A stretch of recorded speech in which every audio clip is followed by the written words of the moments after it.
ஆராதனை நமக்கு ரொம்ப முக்கியமானது.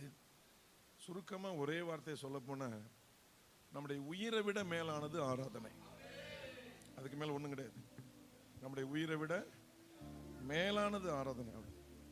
நம்முடைய உயிரை விட மேல, அதுக்கு மேலே நமக்கு ஒன்றும் இல்லை. இந்த பூமியில் வாழ்கிறதே நாம் உயிர் தப்பணும் அப்படிங்கிறதான் வாழ்ந்துக்கிட்டு இருக்கிறோம். அதற்காக தான் நம்ம பல கூட்டங்களில் பங்கு பெறுகிறோம், உபவாசம் இருக்கிறோம், குடும்ப ஜெபத்தை ஏறெடுக்கிறோம், காலை மாலையெல்லாம் ஜெபிக்கிறோம். சபையின் கட்டுப்பாட்டை மதிக்க காரணமே நம்முடைய ஜீவனுக்கு பாதிப்பு வந்துடக்கூடாது, நாம் நரகத்துக்கு போயிடக்கூடாது, நம்ம மரித்தால் அங்கே பரலோகம் போகணும், நம்ம பரலோக வாசிகள், ஆகவே அங்கே நம்ம அங்கீகாரம் பெற்ற நபராக இங்கே வாழ்ந்துகிட்டு இருக்கிறோம். அப்படிங்கிறதுனால தான் நாம் எல்லாருமே இந்த கூட்டத்தில் நம்ம பங்கு பெறுகிறோம்.